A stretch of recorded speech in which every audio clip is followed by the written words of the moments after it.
अस्सलाम वालेकुम dear all.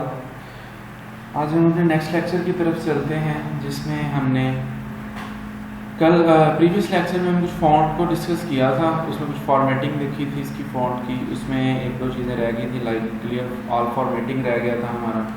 Clear all formatting क्या होता है इसके बारे में मैं आपको बता दूँ।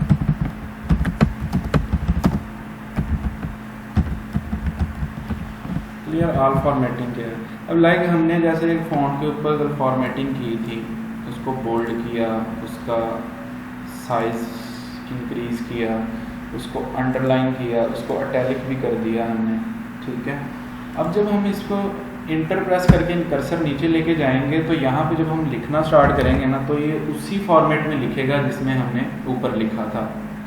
सो इसको हमने जो इसकी बाय डिफ़ॉल्ट सेटिंग होती है ना, उसमें लेके आने के लिए जाहिर सी बात है हेडिंग आपकी थोड़ी प्रोमिनेंट होती है, लेकिन जो आपका पैराग्राफ है वो जो है वो नहीं होता, बोल्ड नहीं हम उसको रखते। उसको हम जो सिंपल इसकी जो है फॉर्मेट है, जो भी इसका साइज़ है 12 में हम यूज़ करते हैं, 13 यूज़ करते हैं, तो हम उसमें ही उसको रखेंगे।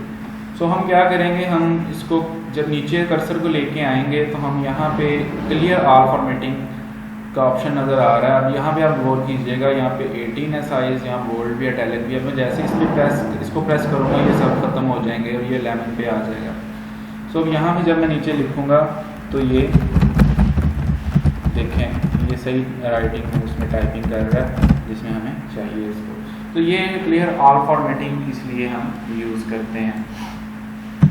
उसके बाद क्या होता है कि पैराग्राफ आ जाता है। अब हमारा नेक्स्ट जो मेन्यू है वो है पैराग्राफ।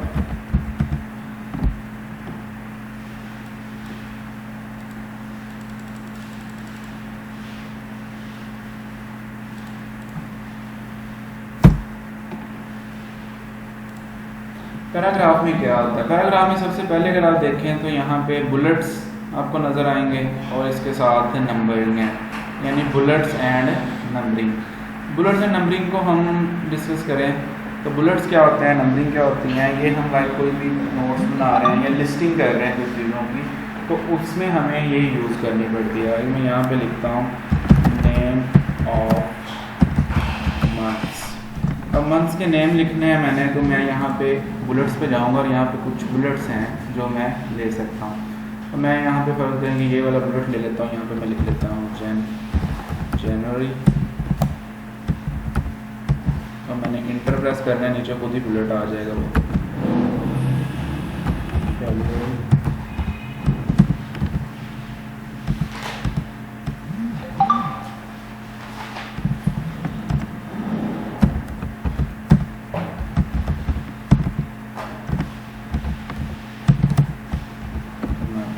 अब ये देखिए, अब मैंने यहाँ तक मंथ लिखना है और नीचे भी मुझे अब नहीं चाहिए, नीचे मैंने फिर दोबारा हेडिंग पे जाना है, कुछ और लिखना है मैंने। तो मैं इंटर दबाता हूँ तो ये कर्सर आपका वहीं पे आ जाता है, नीचे बुलेट भी इंसर्ट कर रहा है, लेकिन मुझे ये नहीं चाहिए। मैं क्या करूँगा, मैं 2 दफ़ा इंटर प्रेस करूँगा तो ये वापस अपनी जगह पे चला जाएगा कर्सर, यानी इसलिए आपको 2 दफ़ा इंटर प्रेस करना होगा। अब यहाँ पे मैं नंबरिंग यूज़ करता हूँ। यहाँ पे मैं लिखता हूँ नेम सम एनिमल्स। नीचे आकर मैं यहाँ पे नंबरिंग में चला जाता हूँ, यहाँ पे नंबरिंग है। अब मैं अपनी मर्ज़ी की नंबरिंग ले सकता हूँ, ये ले लेता हूँ एनिमल्स।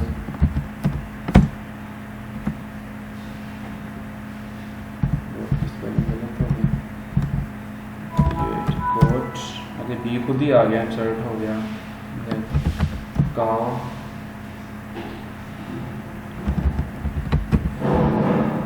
अब ये देखिए नीचे फिर आगे फिर वही तरीका, आपने 2 दफ़ा इंटर प्रेस करना है, वो बैक चला जाएगा। यानी कि आप लिस्टिंग करने के लिए कुछ चीज़ों की आप इसको यूज़ कर सकते हैं। वो कोई असाइनमेंट मिलती है उसमें आपने ऐसे बनानी है। इसमें आप काउंटिंग भी लगा सकते हैं, ये वाली 1 2 3 भी है, सारे हैं इसमें बुलेट्स काफ़ी ज़्यादा, नंबरिंग जो है सॉरी, तो आप यहाँ पे यूज़ कर सकते हैं इसको। उसके बाद हम नीचे देखें तो यहाँ हमारे पैराग्राफ की अलाइनमेंट आती है। अलाइनमेंट एक होती है राइट टू लेफ्ट, एक लेफ्ट टू राइट होती है और एक सेंटर होती है। तो मैं यहाँ पे पैराग्राफ ले लेता हूँ। अब इसको मैंने करना है सेट। ये पहला है, ये ऑलरेडी अलाइन जो है ना, ये हुआ है अलाइन लेफ्ट, यानी इसके लिए आप कंट्रोल एल भी कर सकते हो। अलाइन लेफ्ट यानी जो चीज़ आप इंग्लिश में लिखते हो उसको आप यहाँ से यूज़ कर, इस साइड से यूज़ करते हो, लिखना शुरू करते हैं हम। और अगर हम उर्दू में लिखें तो हम यहाँ से शुरू करते हैं। अब यही पैराग्राफ अगर आपने उर्दू में लिखना होता तो आप यहाँ पे ऊपर अलाइनमेंट में जाते हैं, अलाइन राइट कर देते इसको, तो ये यहाँ से बराबर हो जाना था और यहाँ से आगे पीछे हो जाना था। अगर आप चाहते हो कि सेंटर में आ जाइए तो ये दोनों सेंटर में, लाइक हम ऐसे लिखते हैं ना समटाइम्स, तो उसमें हमें यूज़ करना पड़ता है, सेंटर में इसको लेके आना पड़ता है, तो आप इसको सेंटर में कर सकते हो। एक यहाँ पे आपके पास जस्टिफाई का ऑप्शन होता है। जस्टिफाई में ये है कि जब भी आपने कोई लेटर या कोई भी डॉक्यूमेंट को टाइप कर लिया तो आपने एक दफ़ा उसको सिलेक्ट करके यहाँ पे जस्टिफाई कर देना है। एक होता है जस्टिफाई, ये दोनों से खुद ही सेट कर देगा, स्पेसिस भी अपने हिसाब से उनमें सेटिंग करके आपको पैराग्राफ दे देगा। एक होता है जस्टिफाई लो, एक होता है जस्टिफाई मीडियम और एक होता है जस्टिफाई हाई, यानी इसमें बड़ी बड़ी स्पेसेस आ जाएंगी, लेकिन हम जो नॉर्मली है ना जस्टिफाई कर लेते हैं, ये बेटर है।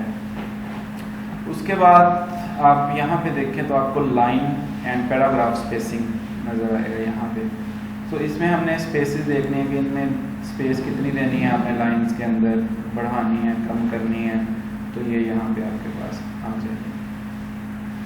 अगर आपने स्पेस देनी है तो आपको यहाँ पे क्लिक करना पड़ेगा, नेक्स्ट,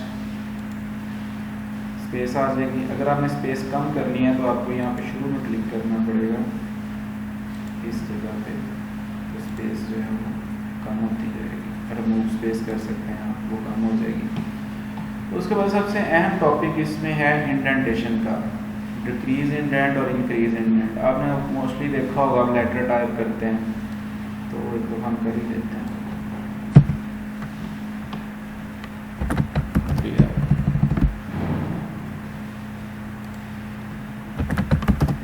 डियर फ्रेंड। अब यहाँ से हम नीचे पैराग्राफ ले लेते हैं।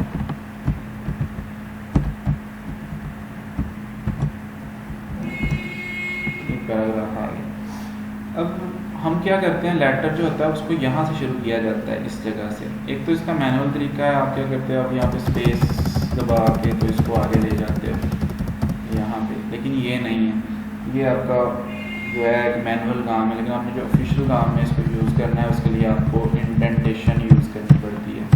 अब इंडेंटेशन एक तो पैराग्राफ के लिए होती है, यहाँ पे आपने इसको क्लिक किया तो ये सारा पैराग्राफ ही आगे चला गया, यहाँ से पीछे आ जाएगा। लेकिन हमें फर्स्ट लाइन करनी है इंडेंट, तो हम क्या करेंगे, इसी ऑप्शन में हम ये कॉर्नर पे जाके क्लिक करेंगे तो यहाँ पे आपको इस जगह पे नज़र आ रही है इंडेंटेशन। अब इंडेंटेशन यहाँ पे स्पेशल में आपने जाके फर्स्ट लाइन कर देनी है, और यहाँ आपको नज़र आ रही होगी कितनी करनी है, हमें 0.5 इंचज़ हो रही है, आपने बढ़ा लेनी है जहाँ तक आपने करनी है, और इसको ओके कर देंगे तो हमारी फर्स्ट लाइन जो है वो इंडेंट हो गई है। सो ये काम इंडेंटेशन का होता है इसमें। सो इसकी प्रैक्टिस कीजिएगा, ये काफ़ी अहम चीज़ें हैं। बाकी इंशाल्लाह ताला कल वाले लेक्चर में डिस्कस करेंगे। अल्लाह हाफिज़।